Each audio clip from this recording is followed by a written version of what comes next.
గొప్పవారి గోత్రాలు పెరుమాళ్ల కెరుక అంటారు. అట్లాగే రహస్యాలు కొన్ని ప్రభుత్వాల రహస్యాలు వెంటనే బయటపడవు. దశాబ్దాల తర్వాత బయటపడతాయి. శతాబ్దాల తర్వాత బయటపడే ఉంటాయి. అప్పటికప్పుడు బయటపడే ఉంటాయి, లేదా స్పెక్యులేషన్స్ ఉంటాయి. ఏది నిజం అన్నది మనం ధృవీకరించలేము. కానీ ఇప్పుడు ఒక వార్త స్ప్రెడ్ అవుతున్నది అంతర్జాతీయ సమాజంలో ఏంటంటే, ఆ మధ్యన మన జాతీయ భద్రతా సలహాదారు అయినటువంటి అజిత్ దోవల్ మొసాద్ చీఫ్ అయినటువంటి డేవిడ్ బర్నియోతో మీటింగ్ అయ్యారు. ఎందుకనంటే ఇరాన్ భారతదేశానికి ఒక ఆఫర్ ఇచ్చిందంట. ఏంటయ్యా అంటే, ఇరాన్ అణ్వస్త్రాలు తయారు చేసుకుంటుంది, ఇజ్రాయెల్ దాని జోలికి వెళ్ళకూడదు, ఇజ్రాయెల్ మీద మేము ఎప్పుడు ప్రయోగించమని కావాలంటే రాసిస్తుంది, ఇజ్రాయెల్ అణుబాంబులు వేస్తే తప్పించి మేము వెయ్యమని రాసిస్తుంది. అందుకు గాను ఇజ్రాయెల్ ఇరాన్ జోలికి వెళ్ళకూడదు. ఇది ఒక పాయింట్.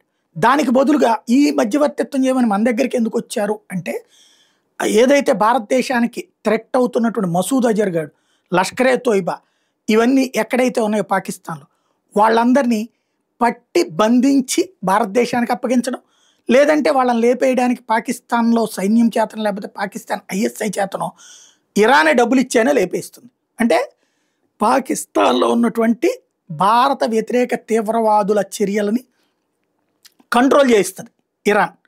అవసరమైతే వాళ్ళని అదే లేపేస్తుంది, లేకపోతే కొనేస్తుంది, భారతదేశానికి ఇబ్బంది లేకుండా చూస్తుంది. దానికి బదులుగా ఇరాన్ సేఫ్గా ఉండటానికి ఇజ్రాయెల్ ఇందులో దొరకకూడదు అన్నటువంటి ఒక ప్రపోజల్ పంపించారు.